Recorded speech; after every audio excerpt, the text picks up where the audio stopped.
I'm Jim Check. You're watching Now Media. With me, Gavin Dew, MLA for Kelowna. And you guys just had that town hall. And we were supposed to go there last year, and we had some medical stuff come with some of our staff, so we couldn't make that event, but I hear it went very well. Yeah, it was a great event, Jim. We had more than 100 people there, from doctors to nurses to people that have had experiences in the healthcare system. It was very emotional. We had some tears, we had some frustration, we had some anger, but I was really heartened by the courage and the hope that was in the room as well. And that was the three of you that put that on, the Kelowna MLAs here in the area here. That was Christina Lowe and Macklin McCall and yourself that kind of put that event together. That's right, Jim. Yeah.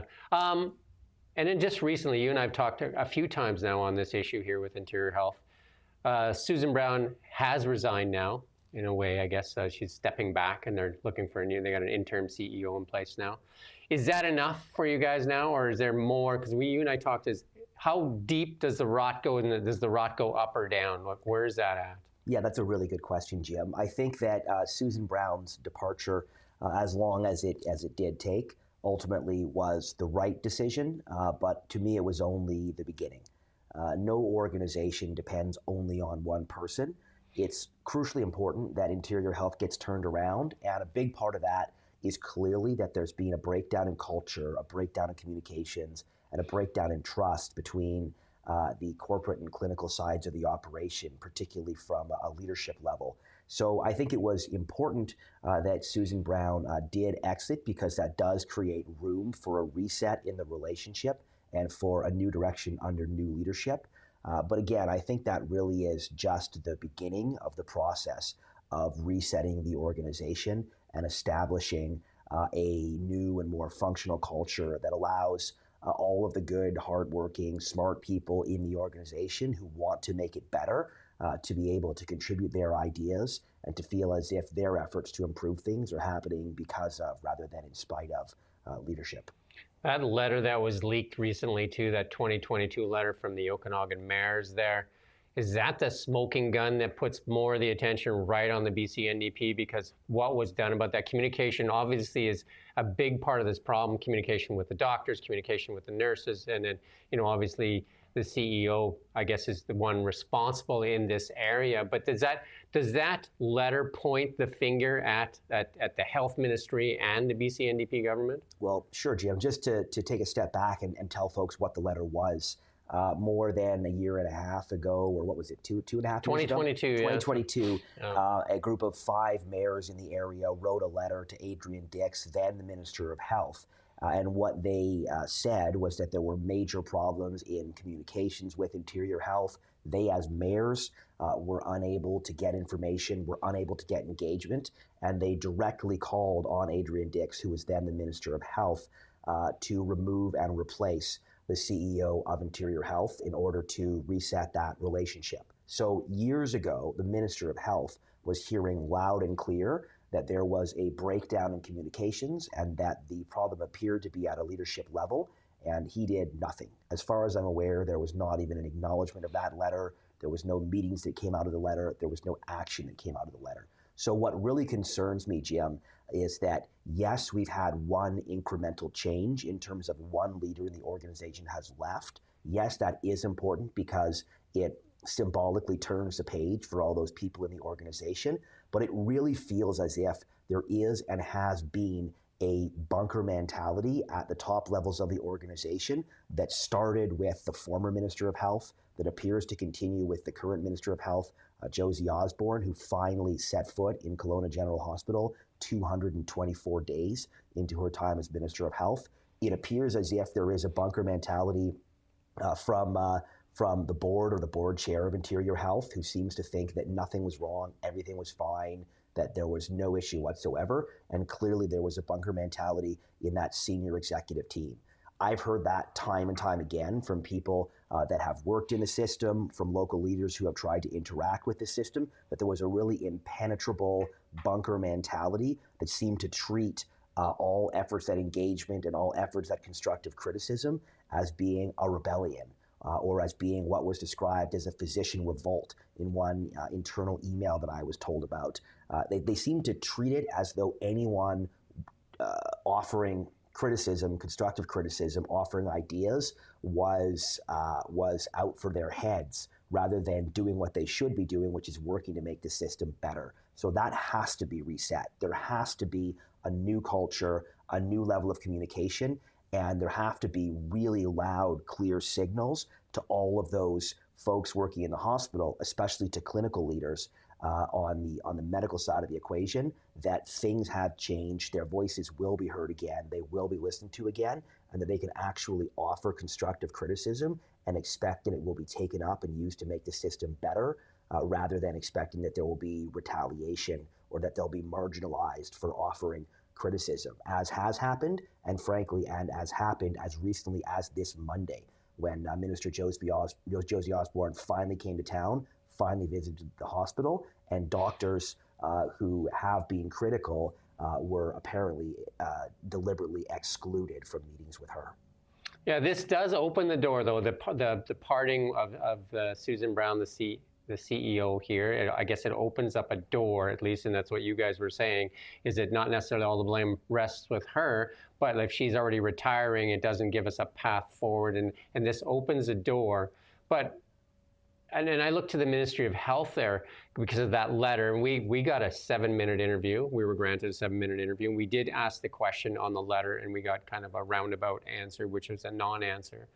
And it seems like they refuse to be held accountable as to what's going on. And this health crisis, obviously, you're in the BC government there, but it doesn't seem just to be limited to here in the Okanagan Interior Health, but Fraser Health Authority. There seems to be a more of a systemic kind of like crisis in healthcare. And I think one of your colleagues, Dr. Anna Keddy, is her name? Kendi, yeah. She had a piece that went out today too, talking about it seems like the NDP is running out of money and ideas for healthcare here. Yeah, it's clear that there is a serious crisis in healthcare that goes beyond Kelowna General Hospital, beyond Interior Health, and throughout the province. I think we've really become, in some ways, the canary in the coal mine in terms of seeing how dysfunctional it is, but also in terms of inspiring frontline healthcare professionals in other parts of the province to speak out. And I think, we're getting a lot of inbound email, a lot of phone calls, a lot of anonymous tips from people who are telling us just how broken the system is. And I think that it is shocking and unprecedented that we've gotten to the point here in Kelowna that doctors have been speaking out in a way you never would have seen them do before, that you've seen just this outpouring of frustration. And again, what I think is so striking about it is that especially early on in this crisis, or in the visibility of a crisis that really has been ongoing for years, we kept getting this message from Interior Health and from the Ministry of Health that these issues should be shared, quote unquote, through the appropriate channels. As in, these issues should be shared internally and that they should not be aired to the public. Well, what I've heard time and again from those frontline workers is that they've given up on the internal channels, on the quote unquote appropriate channels, because they were getting no action. And in fact, they were worried that if they raised their voices internally, they would have their privileges removed, they would be punished, they would be rebuked, they would be marginalized by a very bunkered culture. So going back to your point, I do think it's crucially important that we see culture change as we get a new leader in for Interior Health. I have, frankly, limited confidence that we're going to see the right new CEO hired if the same thinking that hired Susan Brown and defended Susan Brown to the end is actually controlling the hiring process. Some of the comments, frankly, that I've heard from the chair of Interior Health have left me seriously doubting that the board is fully aware of just how much change is needed. I don't think that we're going to succeed in seeing a turnaround of this organization unless there is real change at the top, unless there is a new leader with a fresh perspective, with an open mind, and with the ability to engage with people on the clinical side with credibility and with an open mind. And I really want to make sure we get a great new CEO in place. I remain to be convinced that we are on track to that happening right now, based on some of the very bunker mentality comments that I've heard in recent days out of the leadership level of the board. I think it's really key that point you brought up about doctors finding, I guess the willingness and the courage to speak up, because we did see the doctor in the Fraser Health Authority getting punished for speaking out. And, when I watched that first young doctor, Dr. Hannah, I can't remember her last name now, when she spoke out on TikTok, I said, oh boy, she's going to get it. But then she was supported by that letter. I think it was 7 doctors that sent the letter out, I think the following day. And then it was followed up with about 136, I think, healthcare professionals signed that letter. So it became almost like, okay, so now is our time to speak up, instead of one person putting their hand up and getting it, like chopped off or whacked down. All of a sudden, like doctors and nurses are finding their strength to speak out into a system that they're disgruntled with. Yeah, Jim, I mean, there's strength in numbers, and that's what we've tried to accomplish. Really, at the end of the day, this isn't my story to tell. This is the story of the people that are struggling in the front lines of the system, and this is the story of the people that are relying on the system. What we've been able to do as MLAs is to amplify those voices and to try to bring people together and to galvanize that voice for change, to make sure that people can be in a room or can see themselves reflected in the media and know and understand that we have their back. Because again, that fear of punishment, those precedents of punishment and marginalization that we've seen in the system have really suppressed the ability of frontline clinical leaders to be able to flag these issues that are huge, dangerous situations in our system. So I've said privately and I've said publicly that we will have these people's back, right? If leadership at Interior Health, if leadership in the Ministry of Health, if leadership in the Premier's office think that they're going to get away with trying to suppress or marginalize or punish people for speaking up, I want them to know that we will be there fighting for them, and we will make damn sure that they are defended. We cannot have this culture that just tamps people down and prevents them from being able to contribute constructively to improvements in the system. And that, again, I really want to stress that coming out of our town hall, what we saw was the courage of doctors who have never stood up publicly before, talking about the challenges that they face. We also saw constructiveness, we saw optimism, we saw hope, we saw people talking about how to actually fix the system. Those kinds of conversations are exactly what should be happening within the system. My hope is that we get a new CEO in Interior Health who is able to inspire that kind of constructive, open, evidence-based conversation among the people that work in that system, where they can acknowledge what is and is not working. They can be truthful about the evidence base, about the numbers, about the challenges, and they can work together in order to improve the system. Because for me as an MLA, for me as somebody in the legislature, I can't wade into the tactical details of what needs to happen in the system. All I can do is try to be a voice for change and a voice for a culture change and a leadership change that creates the enabling conditions where the people working in the system can have confidence that they're being heard as they try to make it better for the people that rely on the system and for all the thousands of people that work there. So you guys held that town hall, and that was again Christina Lowe and Macklin McCall and yourself. You gave a platform to these people to air their concerns with Interior Health, and we're going to play a small clip here from that event here. If you could run that clip here.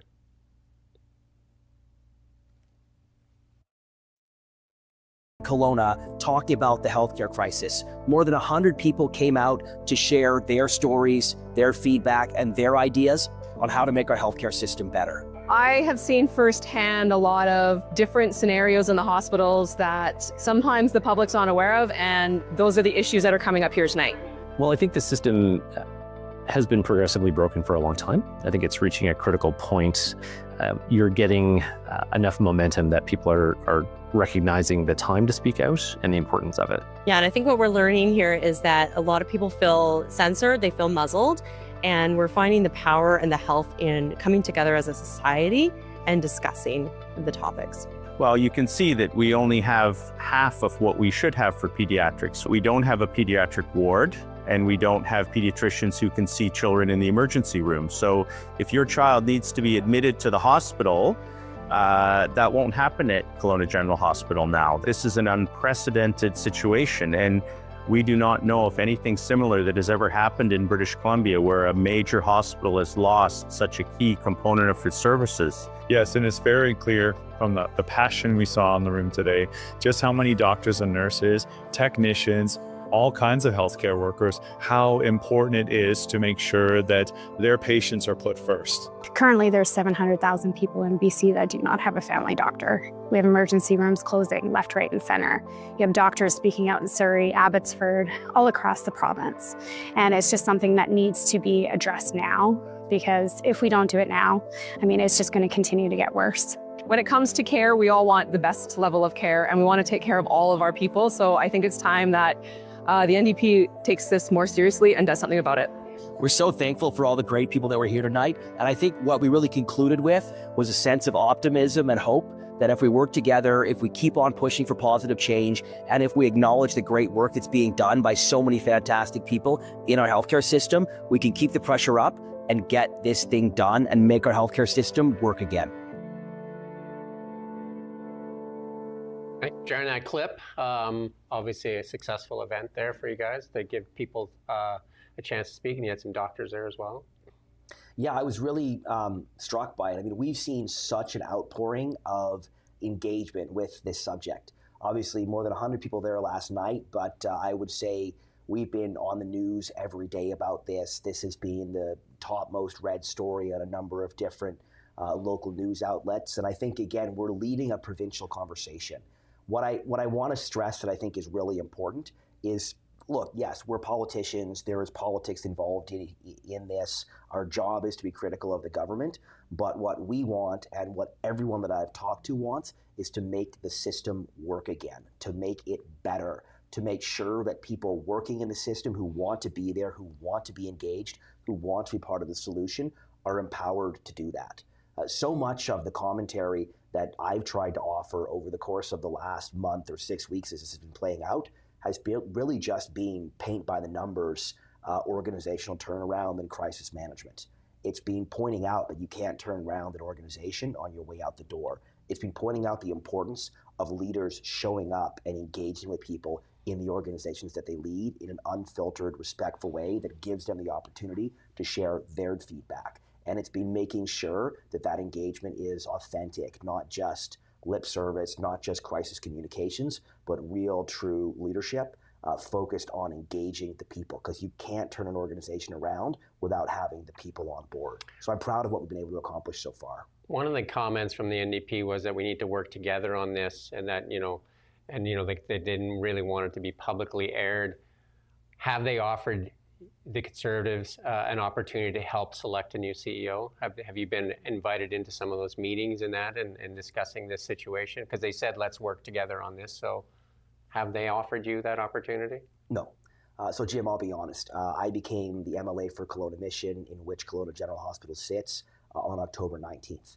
The first time I asked for a briefing from Interior Health was in August of last year during the campaign. We subsequently asked for briefings and meetings repeatedly, and there were no meetings offered, no briefings offered, nothing.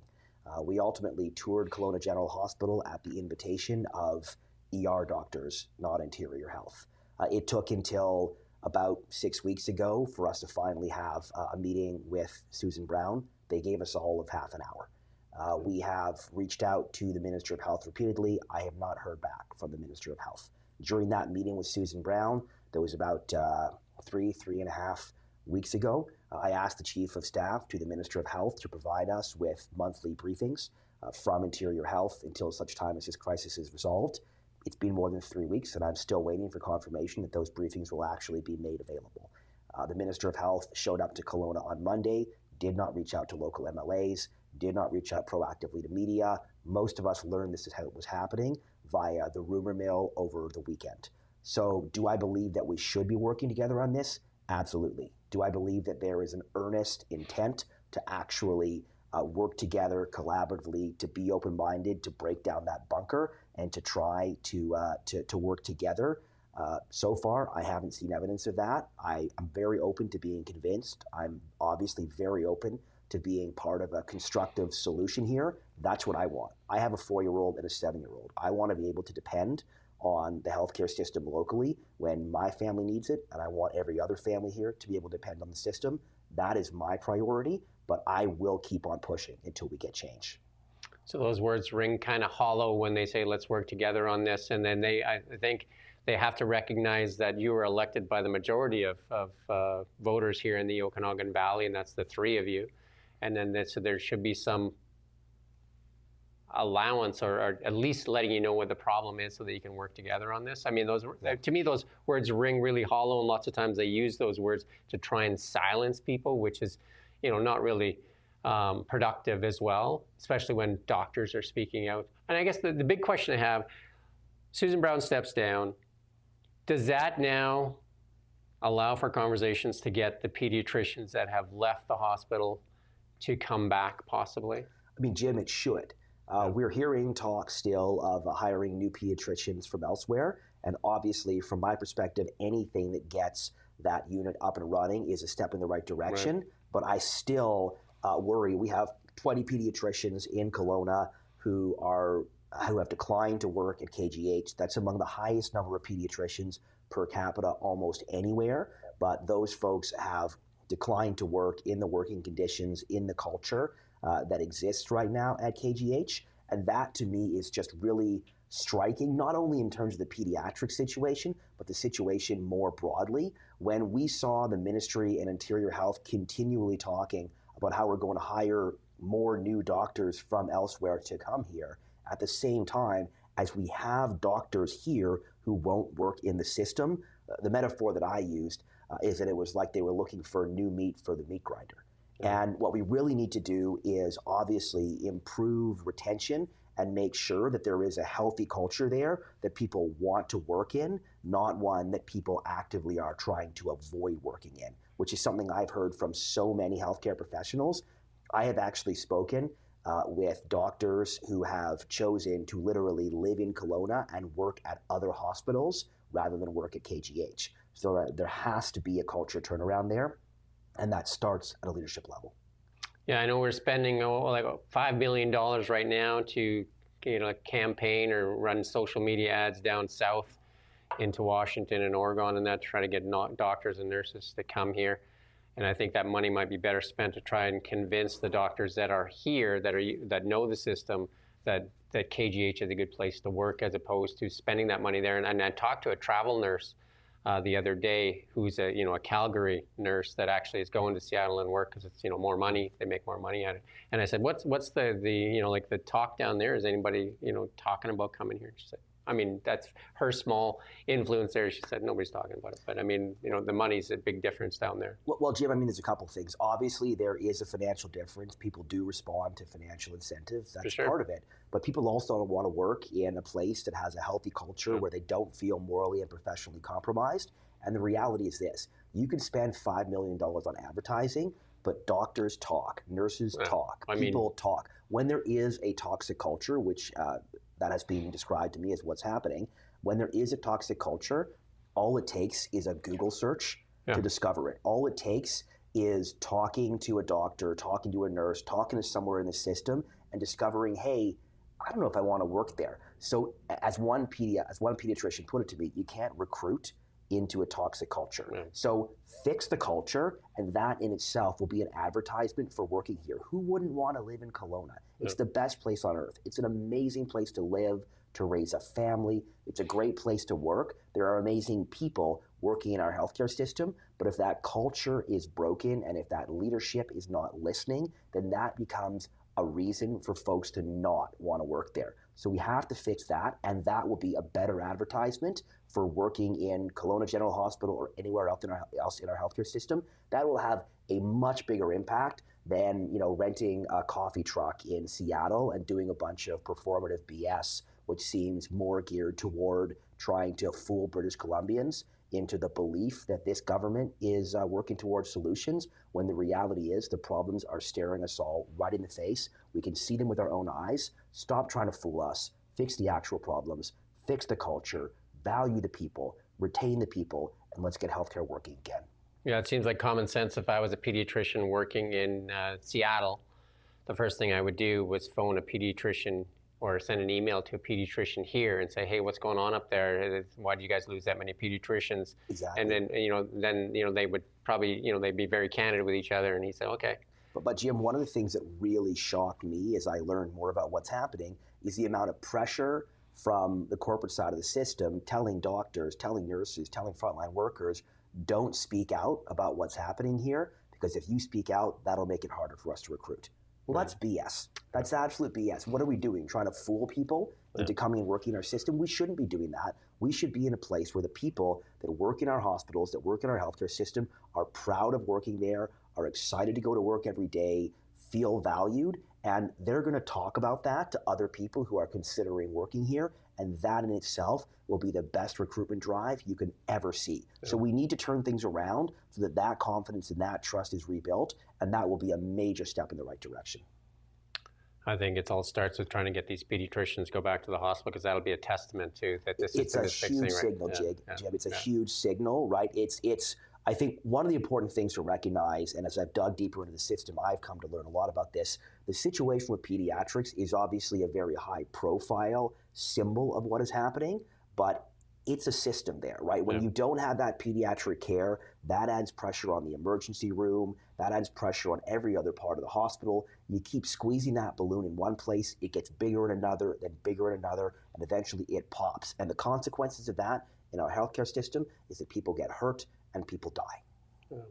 So what's next for the three of you in this area here to kind of keep pressure on to make sure something happens? Yeah, we're going to continue our advocacy here in Kelowna and here in the Interior Health catchment area. We're going to continue pushing to make sure that we get the right new leadership in place. We're going to continue to make sure that the people overseeing the hiring of that new leadership are actually listening and actually have an understanding that something needs to change rather than just perpetuating the status quo. So that's going to be a very important piece for us. And then we also are talking to our colleagues around the province who, inspired in part by what we've been doing here, MLAs all around the province have been hearing the stories of what's happening in their local hospitals. So you're going to hear those stories coming out from hospitals and healthcare systems all around the province, which show the need for change in our healthcare system at large. One of the things I've noticed, and then we're going to switch gears a bit here, one of the things I've noticed recently is the Conservatives seem to have found their stride here. You were seeing like Eleanor Sturko, she's really working on the drug file there. And we're seeing with Bangu working on the BC Ferry file. And then also, I think you guys are starting to develop relationships with media when it was a confrontational kind of like relationship a lot of times. And I see that playing out to the betterment for British Columbians because we're challenging power, right? And I think you guys have found your stride in that in many areas. Any comments on that? Yeah, thanks, Jim. Those are obviously, thank you. I appreciate those kind words. I think that we as a team really have been finding our stride. And I think that as you settle into the role of being an MLA, there's a few things that happen. One, of course, is that people do develop positive relationships with media and an understanding that media can't exist without the people through whom they tell stories. And as elected officials, media are a really important part of being able to amplify the messages that you're delivering, the stories that you're telling. In the case of this healthcare situation, the stories and warnings that we're trying to amplify from people in the system. So I think we are finding that relationship with media, and we're also establishing trust with stakeholders in the community. The kinds of stories that we've heard from people in the healthcare system are the kinds of stories that you only get if you establish credibility and trust with people to the extent where they feel as if you understand what they're talking about, that they can trust you. One of the things I've heard time and again is you can tell this story, but you can't use my name. So establishing that trust with stakeholders in the community, with whistleblowers in the system, and with media is a really important part of what we do as opposition, because our job is to speak truth to power, and our job is to push for better, and our job is to try to be constructive critics who are pointing to how things actually can be made better, who are trying to stop stupid when stupid is happening. And I think really importantly, our job is to continue to build ourselves into a credible government in waiting that people can have confidence is ready and equipped to form a new government for the people of British Columbia when that next election comes. Yeah, there's a lot of stuff at record highs, and we're seeing that, in in housing affordability, we're seeing that in the economy, we're seeing that in jobs, and we're seeing that in healthcare, and we're seeing that in the homelessness and the opioid crisis, and we're seeing a lot of like pots on the stove kind of like bubbling over. And I guess there's a lot of work to be done in British Columbia, and actually convincing people, and I don't want to go too far, I'll let you have one last comment here on like the economy in general here. How do we convince British Columbians or people to bring capital back here? And that's kind of your purview as well, because health really isn't in your wheelhouse, but you've taken this on because it's in our local backyard here. But yours is jobs and innovation and growth in that area. Yeah, I mean, Jim, on that, I'm not our health critic. We have 3 great health critics in Anna Kindi, Brennan Day, and Claire Rattay, and they've been doing a fantastic job. Myself and my colleagues here have been taking the lead on the story in Kelowna General Hospital because it's a local story. But I would connect healthcare to the economy. When I talk to business leaders locally, one of the things that they know is very important is that for people to come here, to work here, to start businesses here, or anywhere else, they need to have confidence that there's a healthcare system that they can rely on. If you're going to move your family here, you want to know that there's a pediatric unit available for your kids if they need it. So not having a functioning healthcare system that you can rely on is actually a major issue for attracting talent from a business perspective. My critic portfolio is jobs, economic development, and innovation, JEDI. So I am primarily focused on the economy. And to your broader point, Jim, what I would say is that politics is downstream from culture. And right now, we seem to have a really broken culture economically in British Columbia, where we have almost difficulty or almost impossibility of getting things built on the land base. A generation of young people, the entrepreneurs and innovators and job creators that we're looking to create the next generation of jobs, those people are leaving, Jim. They're leaving or considering leaving. They're going to Alberta. They're going to Austin, Texas. They're going to Seattle. They're going to Dubai. They're going to places around the world where they feel they can have success, where success is celebrated and enterprise is encouraged, and there's a culture that truly venerates the entrepreneur and small business person that builds our economy. So I do think that we obviously need to make serious policy changes in order to get our economy back on track here in BC, but we also really just need a cultural moment. We need a leadership moment. We need to be able to convince business people, business leaders, investors, capital, entrepreneurs. We need to convince people that British Columbia is once again a place that they can get excited about, where the spirit of enterprise is there, where we want them to be here, we want them to build, we want them to succeed, and they don't have to jump through ideological hoops from a government that fundamentally doesn't actually understand business. So that to me really is the reset moment that we need as a province in order to reinvigorate our economy, get this province back on track, and frankly make sure we have the kind of healthy economy that can pay for childcare, that can pay for education, that can pay for all the things that we want and need and expect our government to deliver on. I do thank you for your time. I appreciate it as always. And you always make yourself available. And we've reached out many times to Susan Brown for an interview. And then we've also reached out to Josie Osborne as well, as many as other, we would like to interview them as well. But you've always made yourself available, which is great. And we really appreciate that. And we also thank you for watching Kelowna Now. We don't just report the news, we live here too. We're your neighbors, bringing you stories that matter to all of us. No government funding, no outside.